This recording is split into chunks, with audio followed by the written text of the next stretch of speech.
Bueno, el tema que nos corresponde a nosotros es shock neurogénico. Nuestro grupo está conformado por Camila Aldana, Ana Castellanos, Cristian Castellanos, Valentina de Mate y Paula Guevara e Ingrid Quiroga. Principalmente empezaremos describiendo qué es el shock neurogénico. El shock neurogénico se describe como la pérdida súbita del tono autónomo como tal del sistema nervioso central. Esto se debe a que se produce una lesión en la médula espinal, principalmente en la zona cervical. La lesión de la médula, esta lesión hace que haya una alteración de las vías descendentes del sistema simpático. A su vez, producen una alteración del tono vagal en el músculo liso, ocasionando disminución de la resistencia vascular y vasodilatación. A continuación, hablaremos como tal de la epidemiología y etiología que podemos hallar de este tipo de shock.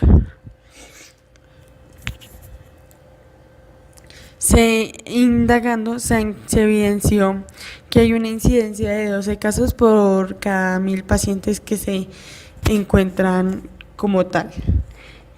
La edad media en que se produce este tipo de lesión o shock es en la edad media de entre los 28 años y también se evidenció que hay un 91% de casos en los cuales los afectados son de sexo masculino.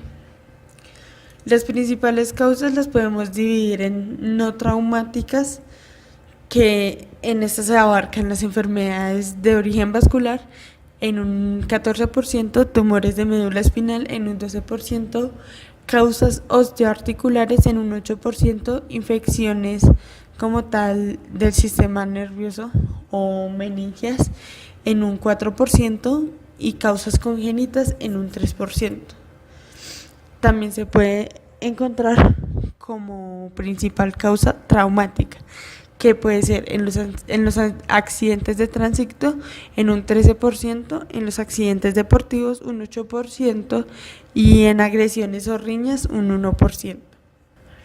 Los lugares más frecuentes donde se puede producir este tipo de lesión medular o shock neurogénico son la vía pública en un 45%, en el hogar se evidencia que hay un 29% de casos, como tal en accidentes laborales en un 15% y en intentos de suicidio en un 11%.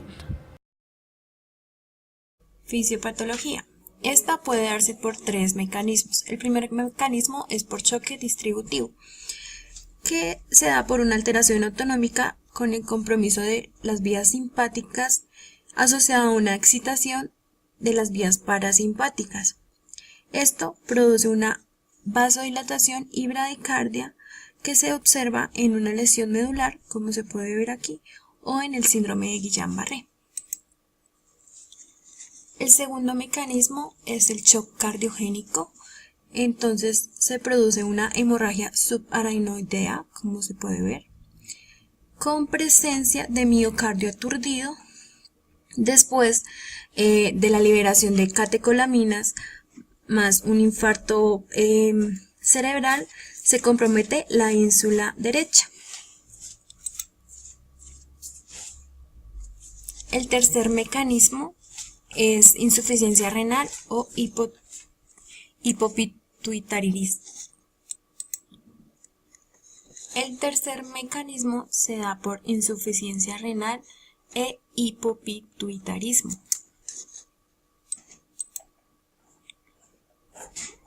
Continuamos con que la lesión medular es evidente en la lesión primaria. El trauma mecánico inicial incluye fuerza de tracción y fuerza de compresión. Esta fuerza de compresión afecta directamente a los cuerpos neuronales por estructuras osteoligamentosas y su inestabilidad. Estas además lesionan el sistema nervioso central y el sistema nervioso periférico. Esto se evidencia por una ruptura de membranas celulares nerviosas, una lesión en los vasos sanguíneos y una interrupción axonal. Las microhemorragias, que se pueden ver aquí, se producen en minutos en la sustancia gris. Esto, además, se extiende radial y axialmente en las primeras horas. Además, en minutos, la médula espinal se inflama, como se puede ver aquí, y ocupa todo el diámetro del canal espinal a nivel de la lesión, produciendo como efecto secundario isquemia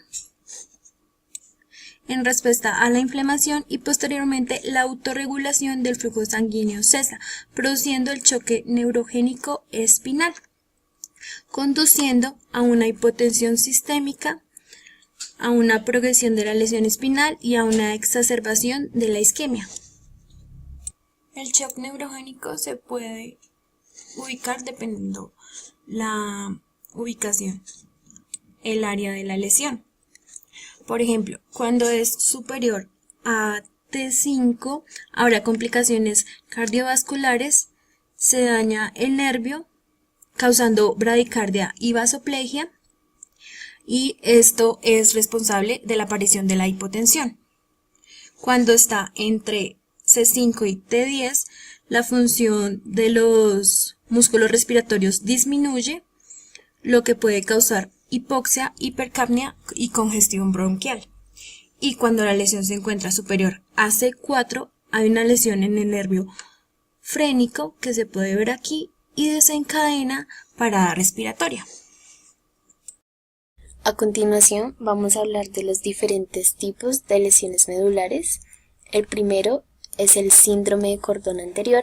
Este se refiere a una lesión incompleta de la médula espinal en la cual se presenta una pérdida de la función motora, se pierde también la sensación de dolor y de temperatura. El síndrome de centro medular es una lesión que afecta la sustancia gris en el centro de la médula, es causado por el daño córtico-espinal. La lesión medular es incompleta, perdiendo la funcionalidad en brazos y en manos, pero en su mayor parte en las piernas. El síndrome de Brown-Séquard o de hemisección medular es el daño que se presenta a un solo lado de la médula espinal, produciendo parálisis en un solo lado del cuerpo, la pérdida de sensación de vibración, la pérdida contralateral de percepción del dolor y la temperatura, y otros tractos espinolactámicos en el mismo lado. El síndrome cordonal posterior, este presenta una alteración en los cordones de la parte posterior de la médula, los cuales conducen a sensibilidad profunda. Al presentar esta alteración, se presentan alteraciones en el equilibrio, la marcha y la coordinación. El síndrome de cola de caballo, esta lesión está en las raíces lumbrosacras, perdiendo la sensibilidad en las piernas, como a su vez en los órganos situados en la pelvis, alterando la función de vejiga e intestino. Las lesiones traumáticas se pueden ocasionar por diferentes eventos. Uno de ellos son los accidentes de tráfico, donde las personas que van en el auto, tanto conductor, copiloto, pasajeros, se ven implicadas, o también cuando una persona o un ciclista es atropellado. También en accidentes deportivos pueden existir estas lesiones en deportes como el rugby, el fútbol americano, o en deportes extremos como el paracaidismo, el rappel y el parapente. También se pueden ver este tipo de lesiones en accidentes laborales, específicamente con máquinas pesadas o cuando hay alguna caída. También cuando hay agresiones con arma de fuego o arma blanca, ya que estas generan un traumatismo directo en la persona. Vamos a hablar de las causas de lesiones medulares no traumáticas. Estas se clasifican por alteraciones, entonces se las voy a mencionar a continuación. Encontramos las enfermedades congénitas y el desarrollo, como la parálisis central diastematomedial. Otras lesiones que pueden ser causadas por trastornos degenerativos del sistema nervioso central, como esclerosis lateral, amiotrofia, parestesia hepática hereditaria, atrofia de la espina medular. Otras se deben a la iatrogenia, que son causadas por punciones medulares o colocación de catéter epidural. Alteraciones infecciosas virales como el herpes simplex, varicela zoster, citomegalovirus, el HTLV1, VIH y polivirus. También se puede dar por bacterias, enfermedades de Pohn, Mycobacterium parasitaria causada por Toxoplasma Golgi y tóxicas debido a la radiación, quimioterapia y otros trastornos metabólicos como deficiencia de vitamina B12 y abetalitropenia. Manifestaciones clínicas. Estas deben ser diagnosticadas en las primeras fases de la resucitación y pueden presentar bradicardia e hipotensión que incrementan el gasto cardíaco debido a un aumento en el volumen eyectado y a un aumento en la vasopresina sérica. Otra de las manifestaciones es la presión venosa central baja debido a la disminución de la resistencia vascular sistémica. La tercera manifestación es la hipotermia. Esta se desarrolla por una vasodilatación profunda que produce una pérdida de calor. Otra de las manifestaciones es piel caliente y enrojecida inicialmente. Los medios diagnósticos para determinar un shock neurogénico son los siguientes. La radiología convencional tiene la ventaja de ofrecer la vista de todos los segmentos y así hacer un análisis de cómo es la lesión. Este examen se realiza en decúbito dorsal con el cuello inmovilizado por un collar o sometido a tracción craneana. El siguiente es la radiografía frontal. Lo que permite detectar son fracturas de láminas y rasgos corporales, aplastamientos corporales, separación interespinosa o desplazamiento rotacional, interrupción de la armonía de continuidad de las articulaciones y asimetría de espacio intersomático. La siguiente es la radiografía transoral. Esta se puede evidenciar una separación de macizos articulares C2, eventual asimetría de espacios macizo-odontoideos, arrancamiento e inserción de ligamentos transverso y aplastamiento de macizo C2.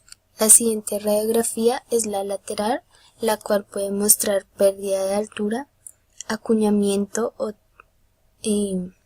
que esto quiere decir que es un signo de inestabilidad, también traslación de las vértebras, pérdida de continuidad de las articulaciones, alteración de las espinosas que pueden corresponder a lesiones anodinas o ser la manifestación de serias inestabilidades. También un aumento de la imagen de las partes blandas prevertebrales en C3. Continuando con los medios diagnósticos, el siguiente es la resonancia magnética. Este es un examen clave para pacientes inconscientes o que presenten un síndrome neurológico inexplicable. Para ser realizado se requiere que el paciente esté en total inmovilidad y pues de cualquier ausente de cualquier elemento ferromagnético cercano, pues que pueda interferir con las imágenes. Lo que esto permite definir son roturas discales, roturas de ligamentos, daños medulares y hematomas epidurales. El siguiente es la mielografía y el disco TAC. Este tiene utilidad en caso de pacientes con daño medular que presenten una contraindicación técnica para realizar una resonancia magnética. Las contraindicaciones pueden ser que el paciente tenga marcapasos, clips cerebrales, entre otros. El siguiente es la discografía. Este es un método muy poco usado. Solo su indicación es en trauma, pero en preoperatorio, de lesiones de tipo teardrop y fracturas del macizo articular con el fin de determinar el estado de discos vecinos y la extensión a artrodesal.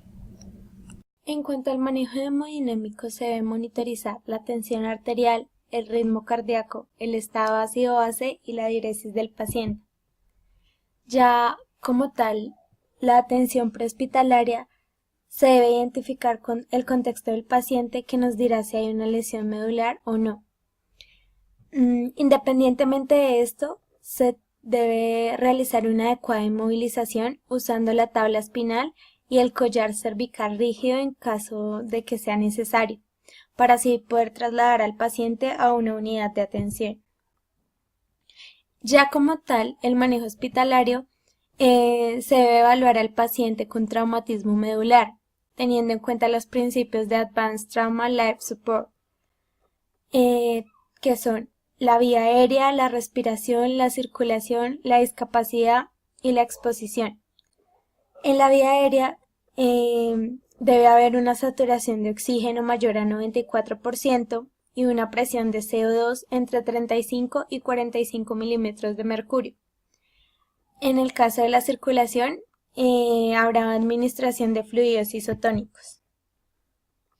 La circulación tiene una correlación con la estrategia osmoterapia de primera línea, en donde la solución salina hipertónica hará que aumente el retorno venoso.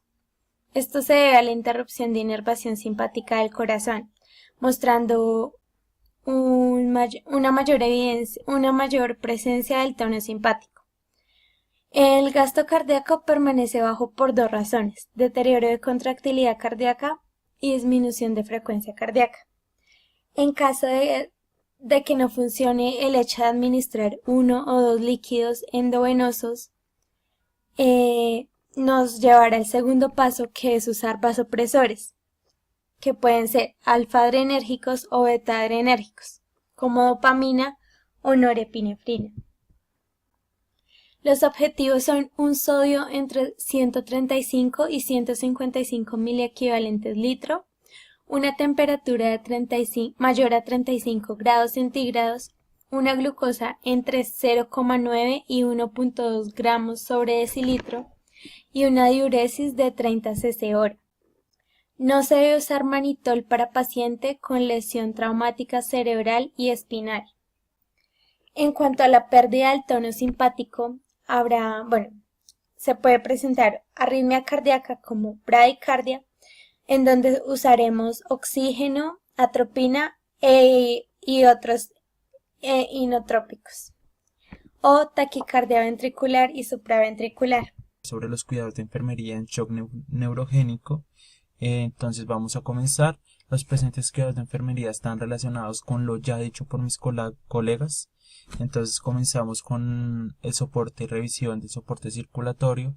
Este se encuentra relacionado con la fisiopatología, ya que se puede encontrar una deficiencia cardíaca. En este mismo orden de ideas y por tal motivo se debe realizar la monitorización y el electrocardiograma de estos pacientes con la finalidad de detectar a tiempo y proponer una intervención eficaz y oportuna, con el fin de mejorar el estado de salud del paciente y pues no empeorarlo. La continua supervisión de líquidos administrados y eliminados tiene como consecuencia la insuficiencia renal que pueden ocasionar estos pacientes en shock neurogénico, de tal manera que es indispensable la inserción de un sondaje vesical que sea para el manejo de los mismos, es decir, para tener un control estricto de la función renal y de los líquidos administrados y eliminados. El soporte ventilatorio también nos ayuda a que el paciente se encuentre correctamente oxigenado para que haya una perfusión adecuada, ya que hay algunos de estos pacientes que cursan por este shock se encuentran en estado de coma, se encuentran desinhibidos y pues no tienen la facilidad o no respiran por ello por sí mismos. Continuamos con los siguientes cuidados de enfermería, como son la administración y supervisión de soluciones cristaloides y coloides. Como lo podemos ver en la imagen, tenemos ciertos tipos de soluciones, las cristaloides y las coloides. En las cristaloides encontramos solución salina en 0,9, que es la más utilizada, lactato de Ringer, la dextrosa de Ringer, el glucofisolacto. En coloides encontramos el dextrana al 40, el dextrana al 70, las gelatinas y los hidroxietilaminoides. Entonces, el manejo de los pacientes cuando sufren de dicha afección, shock neurogénico, suelen padecer estadios de hipertensión los primeros 5 minutos y posterior a esta hipertensión suelen sufrir de una hipotensión, de tal manera y por lo dicho con anterioridad, del riesgo cardíaco, el manejo de la tensión arterial es indispensable. La posición y la posición en semi-Fowler y las medias son con la finalidad de mitigar el riesgo de formación de trombos y embolia pulmonar. También se realiza una revisión neurológica, esta es con el fin de evaluar el estado neurológico actual del paciente, y se suele hacer con la escala de Glasgow, la cual valora 3 aspectos como lo vemos en la imagen, que es la apertura ocular, el uso del lenguaje y la actividad motora. Se evalúa, tiene un puntaje de 15/15 cuando el paciente se encuentra bien. Cuando el paciente ya se encuentra grave, tenemos una puntuación de 8, y cuando el paciente tiene 3 o menor de 3, el paciente se encuentra en coma. La introducción de la sonda nasogástrica es con la finalidad de mantener al paciente alimentado y, en dado caso de necesitar un medicamento que se deba administrar por esta vía, se administra. Como lo dijimos con anterioridad, el electrocardiograma se da para tener un manejo y control y supervisión de las arritmias cardíacas, ya que muchos de estos pacientes suelen cursar con afecciones cardíacas. Entonces, pues como lo decía con anterioridad, se da para tener un diagnóstico temprano y poder dar un tratamiento a este paciente. En el cuidado de enfermería, asistir en la inmovilización y retracción cervical se da ya que en caso de que el paciente haya tenido un shock por trauma, se tiene que inmovilizar al paciente para no empeorar el estado actual del paciente, ya que si, digamos, poniendo un ejemplo, el paciente sufrió una lesión en la médula espinal, columna cervical, digamos en las lumbares, en las sacras, en las dorsales, no se puede mover, sino esta afección podría tener más problemas a futuro. Como punto final vamos a hablar de la escala de Asia, que la escala de Asia es tanto para la parte motora como para la parte sensorial. La escala de Asia evalúa el estado neurosensorial en la lesión medular, es decir, tiene 2 componentes, como lo decía anteriormente. Uno es el estado motor y el otro es el estado sensorial.